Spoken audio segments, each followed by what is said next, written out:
Hey, salut les noobs et bienvenue dans cette toute nouvelle vidéo. Ça me fait vraiment très plaisir de vous retrouver cette semaine.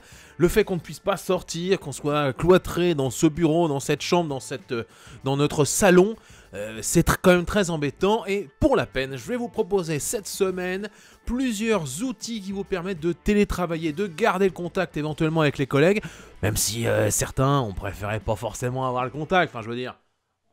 J'ai préféré diviser ces logiciels en 3 catégories. Gestion du temps, planification, gestion de projet, voilà, ça sera la première catégorie. Réunion, chat, ça ce seront des logiciels qui nous permettront tout simplement de parler avec les collègues, de pouvoir chatter, voire peut-être partager quelques fichiers éventuellement. Et enfin, on ira un peu plus loin avec le partage de fichiers, ça sera le troisième élément, le partage de fichiers. Comment je fais pour envoyer un fichier qui fait 50 mégas, 200 mégaoctets, voire même 1 giga à mes collègues, alors que ma boîte mail ne m'autorise que 10 mégas ou 15 à tout péter. Si vous voulez savoir quels sont les logiciels, ça tombe bien, vous êtes sur la bonne vidéo et c'est maintenant. Alors on va mettre le petit casque, comme ça je m'entends.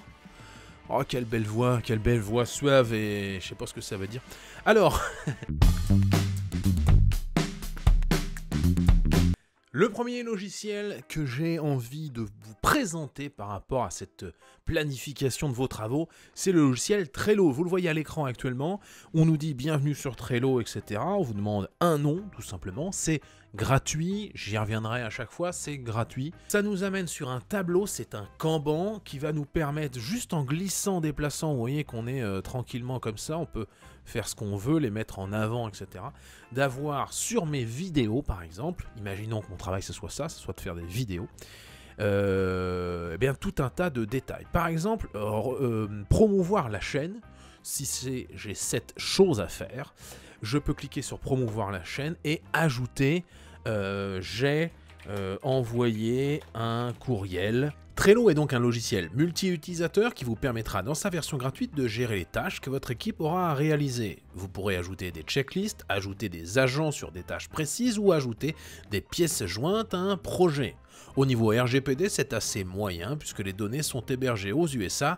Pour le reste, c'est vraiment génial. Le deuxième outil que j'avais envie de présenter, c'est Wecan. C'est la même chose que Trello. Ça permet de faire son travail comme ça, de manière automatisée. On va pas forcément vous le représenter à zéro, parce que c'est à peu près la même chose, sauf que Wecan, l'avantage, c'est que c'est libre. Wecan vous permet donc de créer un serveur dans votre entreprise pour y héberger vos données. Vous pouvez aussi héberger votre Wecan sur un hébergeur tel que OVH, Gandhi ou One and One, qui sont en France et donc compatibles à 100% avec le RGPD. Si ce n'est ce coût d'hébergement ou de sauvegarde, le logiciel ne vous coûtera rien. Si vous voulez des tutoriels pour l'installer, n'hésitez pas à me poser des questions en commentaire. Le troisième logiciel, un peu de gestion de planning, gestion de qui fait quoi alors qu'on n'est pas forcément à côte dans la réunion, c'est SoPlanning. Alors ça aussi je l'utilise professionnellement. SoPlanning, on est tout à fait compatible avec le RGPD, même dans l'administration française, puisque vous pouvez soit l'héberger chez eux, chez SoPlanning, soit vous pouvez l'héberger chez vous. Et dans ce cas-là, vous faites ce que vous voulez, du code source, vous êtes tranquille. SoPlanning vous propose donc d'avoir un planning des tâches des membres de votre équipe, soit vous l'hébergez vous-même, soit vous pouvez prendre l'hébergement payant dans cette société française. Malgré l'interface un peu austère, il faut bien l'avouer, le logiciel est très pratique et permet de gérer un planning commun pour toute une équipe. On peut même imprimer le planning ou l'exporter dans différents formats Excel, PDF ou calendrier iCal compatible Outlook ou Gmail. Bien sûr, vous pourrez ouvrir ce planning sur n'importe quel navigateur de n'importe quel système d'exploitation.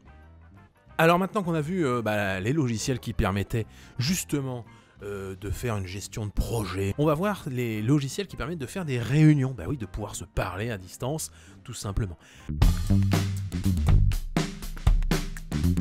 Le premier logiciel dont j'avais envie de vous parler est assez connu. On est sur du Zoom Video Conference, parce que je parle beaucoup anglais. Donc Zoom, c'est un logiciel qui permet de s'inscrire. C'est gratuit, mais on a, comment dirais-je, une version payante très vite. Voilà. Voilà, c'est écrit là. Pour les réunions comptant au moins 3 participants, votre abonnement Zoom de base est limité à 40 minutes. Donc si vous avez 3 personnes, vous êtes limité à 40 minutes. Zoom, c'est une solution payante. La qualité audio est quand même plutôt pas dégueulasse. Voilà, réunion personnelle, accueillant jusqu'à 100 personnes, illimité pour les réunions face à face, limite de 40 minutes pour les réunions de groupe. Voilà, vous pouvez être jusqu'à 100 personnes, mais 40 minutes. Donc 40 minutes, si ça vous suffit, bah allez-y, il n'y a pas de souci. On va voir un autre logiciel. Alors celui-ci, vous le connaissez, c'est obligatoire. C'est un peu pareil, l'un des autres leaders. Ils ont été rachetés par Microsoft. Donc c'est Skype. Skype, concrètement, permet de faire des appels téléphoniques, même d'acheter des crédits pour appeler avec un 0 quelque chose, 01, 02. Et vous pouvez le télécharger pour Windows, pour Mac, pour Linux, pour mobile aussi, ça marche très bien sur mobile et ça vous permet comme ça de faire des conférences au niveau qualité audio, au niveau qualité vidéo. On est sur du bon quand même, du moment qu'il y a une bonne connexion. Skype, c'est la référence. Est-ce que je vous fais l'affront de vous faire une démo Skype? Non, mais voilà, je vous laisse citer. C'est un peu difficile de parler de chat en direct ou en tout cas de conversation vidéo sans parler de Skype. Autre logiciel qui permet de faire de la conversation vidéo, d'ailleurs, je ne m'en rappelais même plus, et audio, c'est Discord. Schtack. Donc là, on a le Discord de Salut les Daubes. Si vous voulez, bah, vous n'avez même pas besoin de créer un Discord, hein, vous en foutez, vous mettez là dans le salon général, vous nous demandez de créer un salon, il n'y a pas de souci. Sur Discord, qu'est-ce que c'est? Bah, on a pareil, des salons général, posez vos questions, etc. Ça, c'est un Discord que j'ai créé, c'est gratuit. On peut payer pour avoir une version un peu plus avancée, mais ça n'a pas trop d'intérêt. Et on peut, juste en cliquant ici, se mettre sur le canal général. Et là, vous voyez, je parle à tous ceux qui éventuellement seraient sur ce canal au moment où on parle. On peut faire go live, on peut streamer en direct et on peut faire pas mal de petites choses. Et voilà, on peut avoir plusieurs canaux, c'est-à-dire les développeurs, on peut avoir les artisans dans un coin et on peut rester comme ça connecté toute la journée. Ça ne bouffe que du Wi-Fi, il n'y a pas de coût de communication. Donc ça, Discord, au niveau RGPD pareil, on n'est pas très bon puisque les données ne sont pas hébergées en France, on n'est pas hébergé en Europe non plus, on est hébergé aux États-Unis. Donc si vous avez des données personnelles, si vous voulez faire transiter des données de patients, des données de clients, des données d'administrés, non, mettez pas ça sur Discord, vous êtes des oufs, faut pas faire ça monsieur. Justement, en parlant de RGPD, de règlement général de la protection des données, je le rappelle encore une fois, nous avons une messagerie par contre beaucoup plus sécurisée qui s'appelle Signal. On n'est pas sur du Telegram, autre messagerie que vous connaissez peut-être, on n'est pas sur du WhatsApp, du Snapchat, je sais pas quoi, on est sur Signal et là on est carrément plus sur une messagerie libre. Voilà, on est sur du libre, le code source tout le monde l'a et tout le monde voit qu'il n'y a pas de souci. C'est gratuit pour tous et toutes. Le code source, comme vous le voyez ici, est ouvert, financé par des subventions et des dons. Et ça permet donc de chatter vidéo, audio, ou tout simplement envoyer une photo à des équipes ou à des collègues qui sont ici, qui sont dans la conversation. C'est plutôt sympathique, je vous conseille ce logiciel si vous tenez vraiment à respecter une sorte de sécurité des données. Je préfère quand même cette solution qui s'appelle Signal. Alors, on continue. Parce que vous savez que moi j'aime bien les initiatives libres. Framateam. Alors là on est sur pareil un Discord, mais qui est encore une fois libre. Vous allez pouvoir chatter directement par texte. Voilà, vous avez juste à créer un compte. Au niveau RGPD, vos données, il n'y a pas de souci. Les données sont hébergées en France. Vous n'aurez pas de souci non plus parce que Framasoft, c'est pas non plus des gens qui vont revendre les données. Framateam, ça s'appelle. Ça a lagué un petit peu pour arriver. C'était peut-être chez moi, bon bref. Mais en tout cas, je vous le conseille vivement si vous avez un peu peur d'avoir vos données partout dans le monde. Alors, est-ce que je présente le dernier? C'est un peu pareil. Ça s'appelle Jamy. Mais Jamy, pas Jamy, la petite voix, tout ça. Hein, c'est Jamy. Oh, Jamy. Jamy. I want it. Bon, bref. Jamy, partagé librement, gratuitement et en toute confiance. Ah, bon, bref. des appels vidéo, conférences audio et vidéo. Vous allez pouvoir faire ça, vous allez pouvoir partager un écran, c'est-à-dire tiens, regarde ce que j'ai moi sur le document, sur le devis par exemple qu'on doit donner au client. Vous allez pouvoir faire des conférences à plusieurs et ça vous permet aussi de faire de la messagerie instantanée. Jamy, sécuritaire, distribué,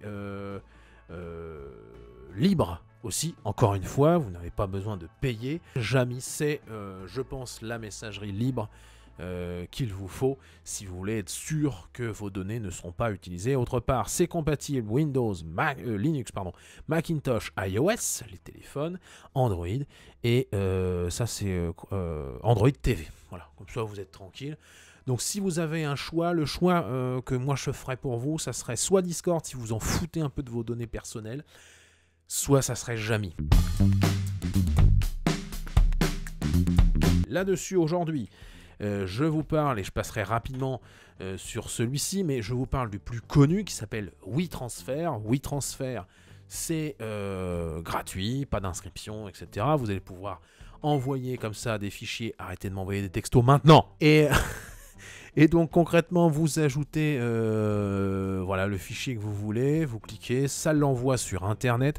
Vous mettez votre adresse email, vous mettez votre message, tiens, voilà le fichier, patati patata patata, et vous cliquez sur transférer. Quand il est parti de votre ordinateur et qu'il est arrivé chez eux, boum, vous recevez un email et votre correspondant ou correspondante reçoit elle aussi ce gros fichier. Attention, attention, est-ce qu'on est compatible avec le RGPD? Pas du tout, pas du tout, pas du tout. Voilà, le deuxième logiciel très connu aussi, qui s'appelle Dropbox. Donc Dropbox, vous avez la possibilité d'avoir un coffre-fort qui va être dans le cloud, sur Internet. Pareil, Dropbox, on est aux États-Unis. Bon, j'ai un peu plus confiance en Dropbox que en nos amis de WeTransfer, mais quand même, faites gaffe à ce que vous faites. Si vous avez, hop, ça c'est pour le micro, si vous avez des données un peu sensibles, c'est peut-être pas le truc le plus propre. Il y a aussi une offre qui s'appelle Dropbox Business. Là, pareil, on est, regardez, on a carrément l'impression de... En fait, tous les logiciels se copient. Hein. Là, on a l'impression de voir un Discord avec des fichiers, machin, un petit peu du... Bon, bref. Voilà, vous avez des forfaits par utilisateur et par mois, etc. Ça peut permettre de payer. Si vous payez, oui, là, on va commencer à avoir un peu plus de sécurité. Mais sans payer, bon, voilà. On est désormais sur du libre. Décidément, vous allez dire que je suis fan du libre. Oui, un petit peu. Nextcloud. Donc Nextcloud, qu'est-ce que c'est? Ça, c'est plutôt sexy, je l'ai testé. Et je vous avoue que j'étais plutôt content. Si, encore une fois, vous avez un serveur, c'est-à-dire que vous avez un serveur OVH, One and One, Gandhi, Amazon. Bon bref, si vous avez un serveur hébergé en France, vous allez très simplement pouvoir, alors qu'il y a des petites sociétés qui s'en servent, hein, vous voyez, le petit truc, vous allez pouvoir créer un serveur de fichiers. Voilà. Si vous avez une grosse connexion Internet au boulot, demandez à vos informaticiens, ils vont faire ça. Si vous avez des questions, commentaires. Nextcloud, qu'est-ce que c'est? C'est le principe d'avoir un gros serveur, où vous allez avoir beaucoup d'espace disque, où vous allez pouvoir venir piocher, ajouter des fichiers. C'est-à-dire que c'est vous qui allez contrôler qui accède à vos données, je veux dire quelle connexion Internet accède, c'est vous qui allez contrôler qui a le droit de voir tel ou tel fichier, c'est vous qui gérez tout. Et à part le coût de l'hébergement, c'est-à-dire de placer les fichiers sur votre PC ou sur un PC que vous avez chez un fournisseur d'accès, à part ça, c'est gratuit. Le logiciel ne vous coûte rien. Très honnêtement, je l'ai testé et on est quand même sur quelque chose de plutôt sexy. Vos données sont hébergées là où vous les hébergez. C'est-à-dire que si c'est sur un serveur de votre entreprise, ils sont chez vous. Vous êtes tranquille. Et on est compatible à 100% avec le GDPR, ça c'est le nom anglais, mais le RGPD dont j'ai parlé tout à l'heure. RGPD, je vous mettrai peut-être une petite description du RGPD. Qu'est-ce que c'est que ce machin ? Si jamais vous ne savez pas, il va falloir s'y renseigner rapidement. Comment ne pas terminer par la solution collaborative Microsoft Teams? Cette solution propose dans sa version gratuite 2 gigaoctets de stockage et pas mal de fonctionnalités comme le partage de documents, le chat d'équipe, l'édition en ligne de documents Office ou la vidéoconférence tout simplement. Si vous souhaitez payer ou si vous avez Microsoft Office 365, c'est votre choix, mais la version gratuite permet déjà de travailler en toute simplicité. Je pense qu'avec tous les logiciels que vous avez eu dans cette vidéo, vous avez ce qu'il faut pour bosser. Si vous avez des questions, eh bien utilisez mon Discord, utilisez les champs commentaires, utilisez n'importe quoi, mais vous pouvez me poser votre question, je vous aiderai à vous trouver la bonne solution qui va bien, voire même à vous l'installer si vous voulez, je peux vous dépanner, il n'y a pas de souci. En tout cas, on se retrouve la semaine prochaine. Moi, je vais arrêter avec ce micro parce que j'ai envie de le tripoter tout le temps comme ça, et c'est pas bon.